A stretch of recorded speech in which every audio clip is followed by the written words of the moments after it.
오늘 성경 말씀 신약 성경 디모데후서 1장입니다. 디모데후서 1장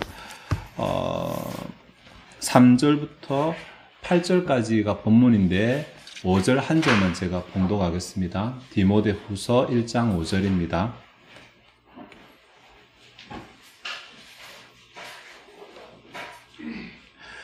이는 내 속에 거짓이 없는 믿음이 있음을 생각함이라. 이 믿음은 먼저 내 외조모 로이스와 내 어머니 유니게 속에 있더니 내 속에도 있는 줄을 확신하노라.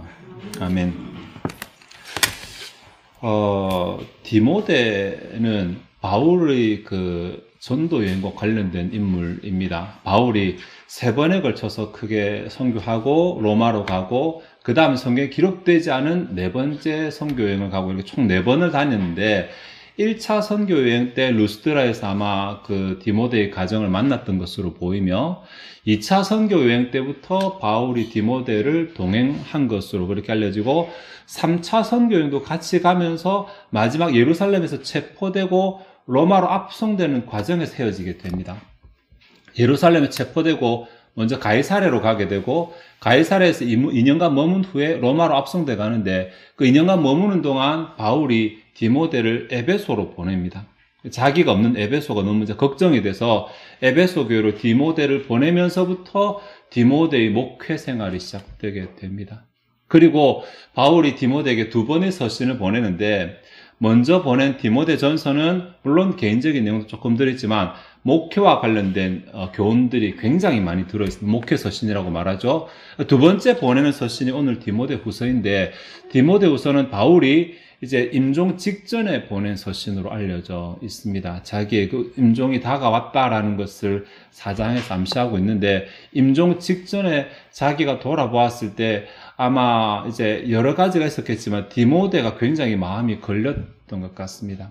그럴 수밖에 없었던 것이 당시 에베소 교회가 이제 처한 상황인데 원래 에베소 지역은 항구도시 지중해에서 당시에는 뭐 2번째라고 말하기도 하고 3번째로 말하는 큰 항구도시였고 상업이 굉장히 활발했고 그다음에 뭐 물질적이고 문명 이런 것들이 굉장히 하여튼 외적인 것들이 발달한 도시입니다.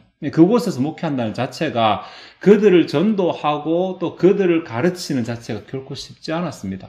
거기다가 디모데 전후서의 내용을 보면 전세부터 이미 거짓 교사의 문제가 또 교회 안에 있었습니다. 정말 요즘 이단처럼 끊임없이 이 교회를 괴롭히는 세력, 거짓 교사의 문제가 있었습니다. 그리고 로마의 대화재, 64년에 있었던 로마의 대화재 사건 이후로 기독교에 대해서 반감이 극대화되고, 그다음에 국가가 이제 기독교를 박해하고 이런 여파가 있는 와중이었기 때문에 이런 여파로 인해서 굉장히 로마의 영향을 빨리 받는 지중해 대도시 중에 하나였던 이 에베소도 역시 마찬가지로 기독교에 대한 시선이 곱지 못했던 것으로 보입니다. 그러니까 안으로 밖으로 이 여러 문제 때문에 디모데가 목회하기가 너무 힘이 들었던 것 같습니다. 그게 아마 본문 가운데서 드러나는 디모데가 이것 때문에 요즘으로 말하면 슬럼프, 다운, 목회자로서 이런 상태에 있었던 것이 아닌가라고 생각이 됩니다. 이런 와중에 바울이 실제로 디모데에게 가서 격려하고 위로하고 싶은데 그렇게 되지 못하니까 서신을 보낸 것입니다. 그래서 교회에 관한 내용도 있지만 디모데 개인에 관한 이야기도 본문 가운데 들어 있습니다. 오늘 본문은 서론격인데 앞부분인데 이 서론격에서 디모데를 하나님께 감사하기도 하고 또 디모데를 이제 개인적으로 언급하는 내용이 본문 가운데 들어 있습니다. 이 내용이 디모데 후서의 배경이 되는 아주 중요한 문제이기 때문에 이 부분을 조금 생각해 보려고 합니다. 바울이 디모데에 대해서 말하면서 디모데의 믿음을 언급합니다. 디모데가 거짓 없는 믿음을 가지고 있다라고 이렇게 5절에 말을 합니다. 이 믿음에 대해서 언급을 하는데 지난주도 우리가 믿음에 대해서 생각을 했고 하나님의 능력을 경험하는 믿음이라고 생각했습니다. 그런데 지난주의 믿음은 성화론적인 차원에서 하나님의 능력을 경험하는 믿음이라고 한다면 오늘 본문에 나오는 이 믿음은 그렇지 않습니다. 조금 더 폭넓은 믿음이 성경에 여러 종류가 나오냐 그것이 아닙니다. 그것이 아니고 생선 한 마리를 먹어도 볼살 좋아하시는 볼살 쫀득한 거 드시고 뱃살 좋아하시면 뱃살 드시고 부위가 다르듯이 하나님을 신앙하는 믿음이라고 하는 것이 우리가 주어진 상황에 따라서 어떤 특징이 부각되는 면들이 있습니다. 그러니까 내가 예수 믿고 구원받는다 할 때 믿음, 하나님을 전적으로 신뢰하고 나의 주권을 포기하는 그런 믿음이 있고, 그다음 살아가는 가운데 하나님께 기도하고 믿음으로 구하고 믿음대로 받아 누리는 이런 측면이 있고, 하나의 믿음 안에 다 들어 있습니다. 근데 오늘 본문이 말하는 이 믿음은 조금 더 큰 의미로, 보편적인 의미로 믿음이라고 할 수 있습니다. 다른 말로 그냥 신앙이라고 바꿔도 전혀 무리가 없습니다. 바울의 디모데의 신앙적인 태도. 그러니까 지금 바울은 디모데의 신앙적인 태도를 굳이 감사하는 부분에서 언급을 하고 있습니다. 그냥 언급하지는 않습니다. 이유가 있으니까 언급을 합니다. 그래서 오늘 우리에게 바울이 말하는 디모데의 신앙적 태도, 특별히 지금 디모데가 처한 상황 가운데서 외적으로 어렵죠, 심적으로 다운되죠, 앞날이 막막하죠, 이렇게 여러모로 이렇게 쌓여 있는 가운데 바울이 디모데의 디모데의 신앙을 언급하는 의도가 뭔지 그 부분을 조금 생각을 해 보도록 하겠습니다. 특별히 바울은 디모데에게 너의 믿음은 거짓이 없는 믿음이라고 5절에 말하고 있는데, 이 거짓이 없는 믿음의 의미를 좀 알아내야 되는데, 이 문맥적인 방법을 통해서 의미를 찾아보겠습니다. 이전의 문맥을 통해서 살펴보고 거짓이 없는 믿음이 의미하는 바와 이후 문맥에서 다루는 내용을 한번 살펴보고, 그리고 이 환경적인 문맥, 이렇게 세 가지 차원에서 문맥을 동원해서 이 바울이 의도한 바를 한번 찾아내 보도록 하겠습니다. 먼저 이제 이전 문맥인데 5절 상반절을 직역하면 내게 있는 외식하지 않는 믿음에 대해 이거 직역하면 이렇습니다. 너에게 있는 외식하지 않는 믿음에 대해 생각을 가지고 있는 중에 라는 말이 됩니다. 직역하면 그렇습니다. 그러니까 사실 5절은 단독절이 아니라 종속절, 어려운 말이죠. 종속절, 부연입니다. 이게 분사구라고 말하는데 5절이 본래 자기 자체적으로 주어와 수로를 가지는 문장이 아니라 앞에 내용에 붙어 있는 내용입니다. 그래서 앞에 내용을 보아야 되니까 4절에 보니까 내 눈물을 생각하여 너 보기를 원하면 내 기쁨이 가득하게 하라미니라고 한글은 되어 있는데 헬라어로 보면 이 부분도 부연입니다. 분사구입니다. 웃기죠? 우리 문법에는 잘 없지만 이게 헬라라든지 영어권에는 자주 있거든요. 문장이 꼬리에 꼬리를 물고 이어지는 것인데 3절부터 5절까지가 하나의 문장이라고 볼 수 있어요. 하나의 단위라고.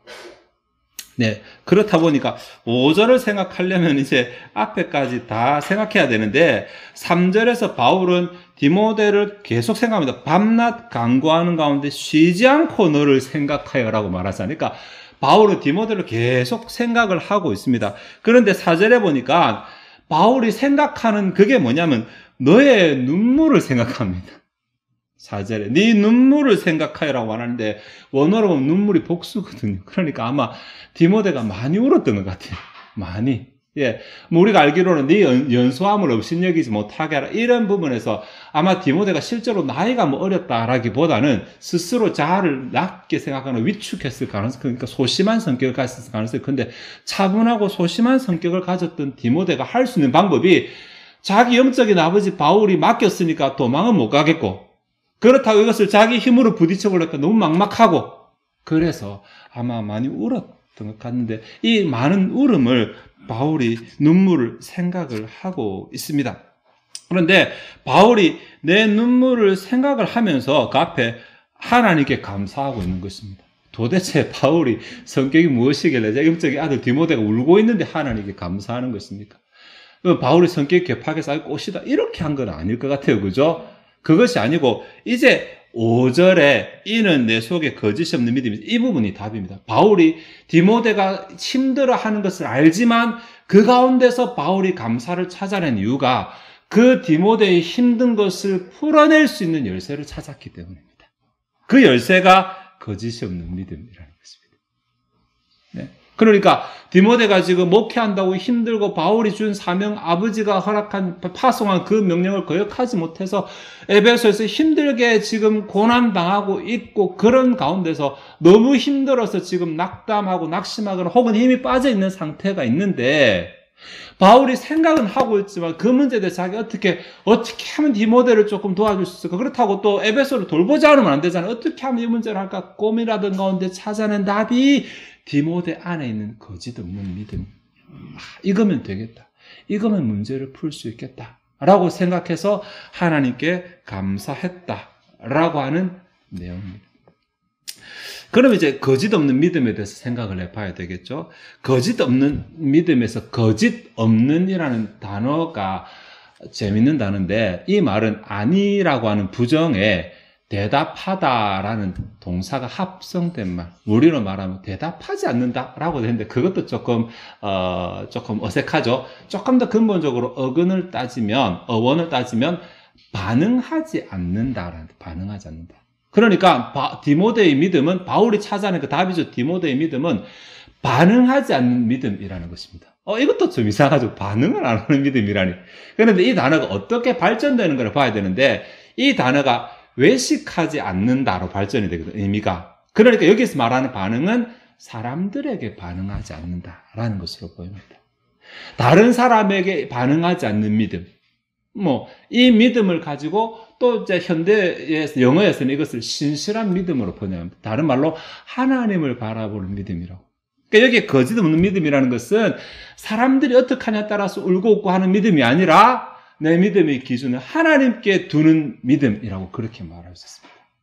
의미로는 이런데, 이 거짓 없는 믿음에 대해서 이제 이후 앞에 3절에서 5절까지 보면 이 믿음이 이제 어떤 상황에서 지금 바울이 요구하는 것인가를 나타낸다면, 뒤에 이어지는 5절에서 8절까지는 이 믿음이 어떤 특징을 가지는지를 추론할 수 있는 힌트들이 나열되어 있습니다. 5절에서는 거짓 없는 믿음이라고 말했는데, 이후 6절, 7절, 8절에서 이 거짓 없는 믿음이 어떤 특징을 가지고 있는지를 이제 우리가 찾아낼 수 있는데, 제가 조금 고급스럽게 어휘 의미론적 방법이라고 제가 하는 이 방법을 통해서 한번 보도록 하겠습니다. 6절에 보시면, 그러므로 내가 나의 안수함으로 내 속에 있는 하나님의 은사를 다시 부리듯 하게 하기 위하여 너로 생각하게 하노니라는 말이 나옵니다. 생각이라는 단어가 참 많이 나오죠. 그런데 3절에 너를 생각, 4절에 네 눈물을 생각, 5절에 내 믿음이 있음을 생각, 다음에 6절에 너로 생각하게 하노니. 생각이라는 단어가 계속 반복되는데, 이 반복되는 단어 가운데 5절의 단어는 다른 단어입니다. 5절의 단어. 이 5절에 생각한다는 단어는 기억한다, 기억해낸다는 단어입니다. 그러니까 3절, 4절, 6절은 그냥 진짜 머리 가운데 그 문제를 올려놓고 머리 가운데 계속 이것을 굴린다는 뜻인데, 흔히 생각한다는 말인데, 마음에 품고 생각한다는 말인데, 5절에 있는 이 단어는 기억해냈으니까 굳이 말하면 찾아냈다는 것입니다. 바울이 어떻게 하면 디모데를 도울 수 있을까? 어떻게 하면 저 문제 해결할 수 있을까? 고민하다가 기억해낸 것입니다. 맞다. 디모데 속에 이 믿음이 있었지. 라고 하는 것을 기억해낸 것입니다. 그래서 이제 바울이 감사하게 다시 6절로 가면, 너로 생각하게 하는데, 이제 이 디모데가 이것을 다시 끄집어내게 하는데, 여기서 내 속에 있는 하나님의 은사라는 말입니다. 지금 네 속에 거짓 없는 믿음이 있다고 5절에 말했거든요. 근데 6절에는 네 속에 하나님의 은사가 있다라고 말합니다. 그리고 5절에서는 이것을 기억해냈잖아요. 이 기억해냈다는 말은 지금은 어떻게 보면 놓쳤거나 상실한 상태잖아요. 신실한 믿음이 있었는데 지금 이게 여러 가지 외부적인 요소를 생각하다 이 믿음 자체가 지금 덮여버린 상태인데, 6절에서도 보니까 이 은사를 다시 부릴 듯하게, 다시 불을 지펴서 이 은사를 끄집어내려고 한다고 이렇게 말합니다. 그러니까 이 거짓 없는 믿음은 하나님의 은사와 어떻게든 연관이 된다고 볼 수 있습니다. 무엇이든지 간에 하나님의 은사가 하나님의 은혜를 말하는 것이든, 아니면 진짜 뭔가 우리가 생각하는 은사를 말하는 것이든, 이렇게 관련된다는 힌트를 하나 찾을 수 있고, 7절로 넘어가시면, 하나님이 우리에게 주신 것은 두려워하는 마음이 아니요 오직 능력과 사랑과 절제하는 마음이라는 곳에서, 지금 두려워하는 마음이 지금 디모데의 마음하고 연관이 되잖아요. 그리고 능력과 사랑과 절제, 이것은 바울이 디모데에게 기대하는 마음입니다. 이 두려움, 이 상태를 벗어나서 가지게 하고자 하는 마음, 어떻게 보면 상실한 그 안에 있는 신실한 혹은 거짓 없는 믿음과 연관되는 내용이라고 말할 수 있습니다. 마지막 8절. 내용이 어렵죠. 이렇게 생각하면 좀 어렵습니다. 해석이 나오는 게.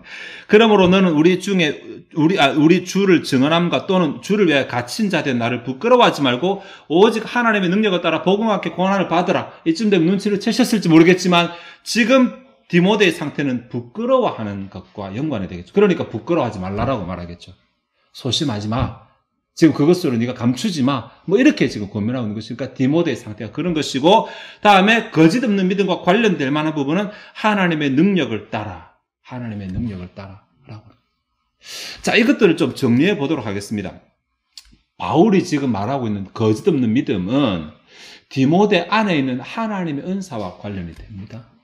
그리고 그것은 하나님의 능력과 사랑과 절제하는 마음과 관련이 됩니다. 이 8절에서는 이제 하나님의 능력이라고 구체적으로 말하지만 복음과 함께 고난을 감당해낼 수 있는 뭔가 힘이라고 이렇게 말할 수 있습니다. 그러면 하나님에게서 온 것이며 그 자체가 능력이 되며 사랑이 되며 절제가 되며 뭔가 할 수 있는 동력이 되며 그리고 그것으로 해서 이 고난을 이겨낼 수 있는 힘이 되는 것입니다. 바울이 이것을 생각하면서 와 그래 맞다. 네 안에 있는 거짓 없는 믿음 이것이 지금 너의 문제를 해결하고 고난을 극복하고 이 상황을 바꿀 수 있는 열쇠가 되는 것을 찾아냈기 때문에 바울이 하나님께 감사하는 것입니다. 세 번째로 이제 이 신앙의 형성된 환경적 문맥을 생각해 봐야 되는데 이제 우리가 잘 아는 내용이 나옵니다. 5절에 이 믿음은 먼저 내 외조모 로이스와 내 어머니 유니게 속에 있더니 내 속에도 있는 줄을 확신하노라 라고 하는 부분입니다. 거짓 없는 믿음이 어머니와 외할머니에게도 있었다라는 것이잖아요. 아마 우리가 알기로는 바울이 1차 선교 여행 때 이 가정이 예수를 믿었습니다. 전승에 의하면 1차 선교 여행 때 루스드라에서 이 집에 머물렀기 때문에 이 집에서 자연스레 친해지게 되고 그리고 이제 디모데와 이 가정이 이제 알게 되었다. 이렇게 이제 전해지고 있습니다. 그것은 모르겠지만 어쨌든 우리가 흔히 생각하기를 외할머니가 신앙이 좋았고 어머니한테 신앙이 전수되고 다음 디모데에게 이랬다고 말하는데 그렇게 되기로는 시기적으로 조금 맞지 않는 것 같아요. 아마 이들이 동시에 예수를 믿었을 가능성이 큽니다. 그런데 어쨌든 아직 디모데는 1차 선교 때 어린 상태였고 그리고 그 어머니와 외할머니가 이제 예수를 믿으면서 이 가정이 전부 다 예수를 믿게 되었습니다. 아버지 어디 가고 할아버지 어디 갔는지 모르겠지만 우리가 알기로는 사도행전 16장에 하면 디모데의 아버지는 헬라 사람이었거든요. 이방인이었습니다. 네. 그리고 어머니의 이름이 유니게라는 말이 유하고 니케라는 말인데 유는 좋다라는 말, 니케는 나이키, 승리라는 말이거든요. 승리 여신 이름입니다. 그러니까 이런 이름 이렇게 지었던 것으로 봐서는 철저하게 유대인 가정이 아니었나 이런 생각이 좀 듭니다. 철저하게 유대인 가정이었다면 아마 아들을 낳자마자 할례를 행했을 것인데 디모데 할례를 안 행했거든요. 그렇게 보니까 이런 어떤 철저하게 유대 전통에 있는 가정은 아니었을 것이고 헬라인을 믿고 이런 상태였으니까 그 이전에 좀 추론하기 어렵습니다만은 그러나 어쨌든 이 가정이 예수를 믿고 나서 외할머니도 이 거짓 없는 믿음이 있었고 유니게도 거짓 없는 믿음이 있었다는 거잖아요. 그러니까 사람을 바라보지 않고 다른 사람의 눈을 의식하지 않고 오직 하나님만을 바라보는 이 신앙이 있었다라는 거잖아요. 그 할머니와 어머니. 그런데 그 신앙이 네 안에도 있더라 라고 이렇게 네 안에 있다는 사람을 확신한다고 말하는 것입니다. 동질성이라고 봐도 되지만 똑같은 신앙이 있으니까 이곳에서 이제 가정의 역할이 이제 드러나게 되는 것입니다. 부모 역할이 혹은 교사 역할이 드러나게 되는 것입니다. 내게 있는 어린 자녀들에게 또 내 밑에 배우고 있는 이 학생들에게 내가 어떤 영향력을 끼칠 것인가? 밥 잘 먹이는 부모가 될 것인가? 처세술 잘 가르치는 부모가 될 것인가? 바울이 디모데에게 굳이 어머니를 굳이 할머니를 언급하고 어머니를 언급하는 데는 이유가 있을 것입니다. 그냥 지금 네 안에 이런 믿음이 있다 이것만 말해도 충분한데 이렇게 언급하는 이유는 네가 가지고 있는 그 믿음이 형성된 배경에는 할머니와 어머니가 있다라는 것을 말하고자 하는 것 같은데 근데 순서가 참 재밌습니다. 어머니를 언급하고 할머니를 언급하는 방법이 있고 할머니를 언급하고 어머니를 언급하는 방법이 있잖아요. 그런데 여기서는 후자를 따르고 있습니다. 순서에도 의미가 있냐면 의미가 있습니다. 보통 통상적으로 기원을 찾아갈 때, 출처를 찾아갈 때는 내 앞에서 후순으로 거슬러 올라가는 방법을 사용합니다. 출처를. 여기서는 할머니를 먼저 말하고 어머니를 말하고 디모데 말하고 이게 출처를 밝히고자 하는 것은 아닌 것 같아요.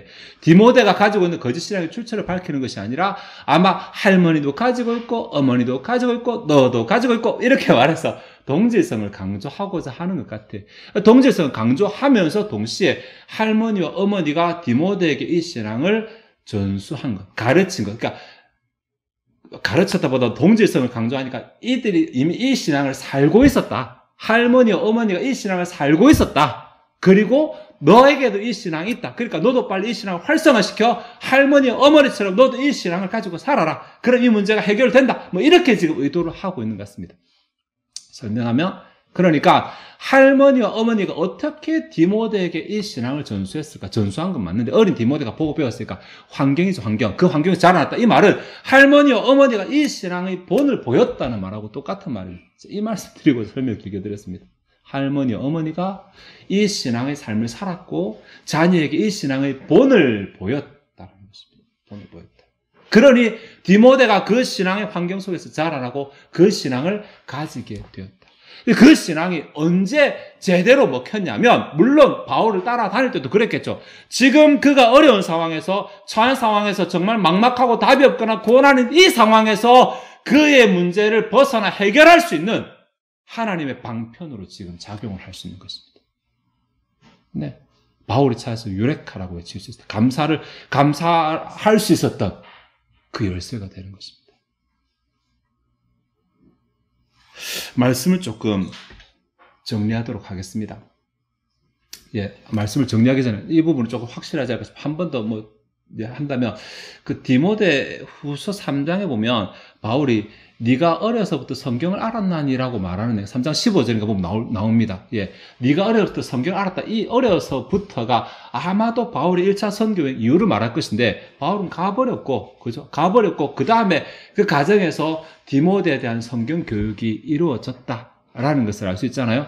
예, 그래서 어머니와 외할머니가 신앙의 본을 보였고 바울에게 말씀으로 어떻게든 가르쳤고 집에서 성경을 가르쳤는지 70인역을 풀어 가르쳤는지 아니면 어떻게 공동체로 가서 어떻게 했는지는 알 수 없지만은 어쨌든 이것에서 어머니와 할머니가 주도적으로 뭔가 역할을 했을 것이라고 보여집니다. 예. 오늘 이 부분을 할 것이 아니었기 때문에 할까 말 고민하다가 이제 애들이 있어서 말씀드리는데 결국은 부모가 자녀에게 교사가 학생에게 신실함 혹은 거짓 없는 믿음을 전수하는 방법은 자기가 본이 되는 것과 성경 중심으로 가르치는 것 이렇게 말할 수 있습니다. 예, 그건 이제 좀 넘어가도록 하겠습니다. 말씀을 좀 정리하도록 하겠습니다. 디모데 후서를 받을 당시에 디모데는 분명히 좋은 상황은 아니었던 것 같습니다. 바울이 너 참 잘하고 있다라고 이렇게 말하는 것이 아니라 바울이 보기에 너무 염려스러웠고 그다음에 여러 가지 문제, 아까 살펴보았지만 외적으로 여러 가지 문제, 교회 안에도 여러 가지 문제, 이런 것으로 인해서 이것을 디모데가 감당할 수 없다고 생각을 하고 있는 상황이었다는 거죠. 진짜 문제는 문제보다도 문제를 문제라 생각하는 마음이잖아요. 네. 문제보다도 그 문제를 답이 없다고 생각하는 마음이 진짜 문제거든요. 그러면 아무것도 할 수 없으니까. 디모데의 상태가 그렇습니다. 바울이 생각하기에 이 문제는 내가 거액의 돈을 모아다가 헌금한다고 될 문제도 아니고 내가 가서 그 대적과 싸울 수 있는 문제도 아니고 결국은 디모데가 이겨내야만 할 문제인데 바울이 기도하는 가운데 고민해봐도 답이 없는 가운데 바울이 찾아낸 답이 디모데 안에 있는 믿음, 결국 기본이었던 것입니다. 기본. 믿음이다, 믿음. 근데 믿음인데 다른 사람 눈을 의식하는 믿음이 아니라 하나님을 바라보는 신실한 믿음, 하나님만 바라보는 믿음이 이 문제를 해결하신다. 결국 맞잖아요. 하나님만 바라보는 게 맞잖아요. 그래서 디모데후서를 기록하는 초반부에 이 화두를 던져놓고 이 화두를 배경으로 디모데후서를 전개해 나가고 있습니다. 자, 네가 지금 딴 사람 때문에, 그 거짓 교사들 때문에, 다음 너 속썩이는 교인들 때문에, 박해하는 사람 때문에 이런 사람들과 의식해서 네 믿음을 연관시키지 말고 네가 처음 가졌던 것처럼 네 어머니, 할머니에게서 배웠던 것처럼 성경에서 배웠던 것처럼 하나님만 바라봐라. 하나님.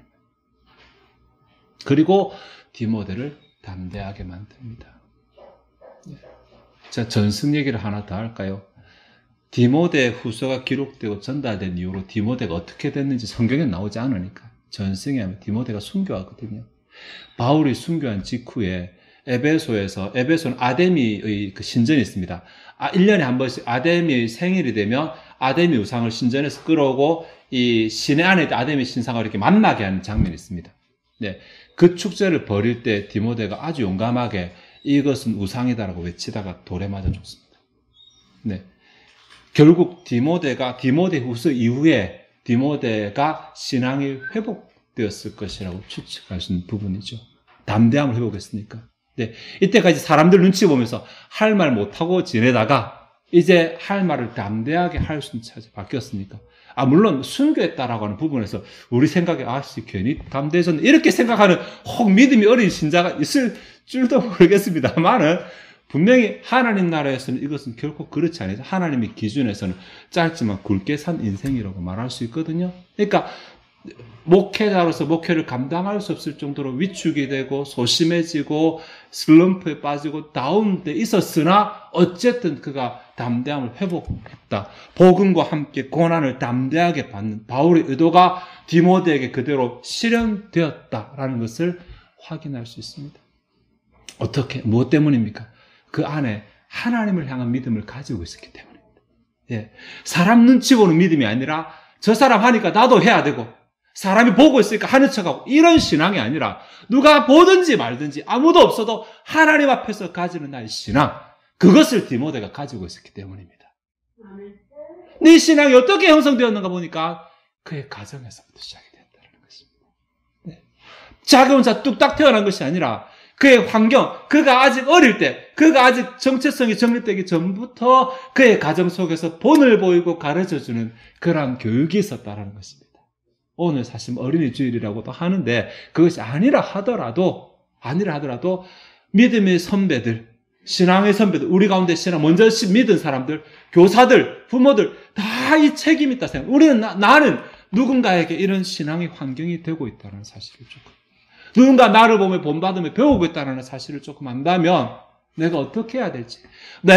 지금 내가 보이는 이 본이 윤희기와 자기 할머니가 이런 걸 의도하지 않았겠죠. 그죠? 의도하지 않았지만 내가 보였던 참된 신앙의 본이 어느 순간 내 자녀의 삶 가운데 내가 없는 순간에 내 자녀의 삶 가운데 내가 떠나버린 후에라도 나의 자녀의 삶 가운데 어려움을 이겨낼 수 있는 하나님의 방편으로 쓰일 수 있다는 사실을 기억한다면 하나님께서 내게 허락하신 교육할 수 있는 기회 동안 자녀가 내 손에고 내 말을 듣고 아이들이 내 밑에 있는 그 기간 동안에 내가 이 자녀를 위해서 무엇을 남겨줄 것인가, 무엇을 넘겨줄 것인가, 무엇을 보여줄 것인가를 고민하고 하나님만 바라보는 믿음이죠. 신실한 믿음을 전수시키는데 노력하는 저와 여러분이 되시기를 바랍니다. 기도하시겠습니다.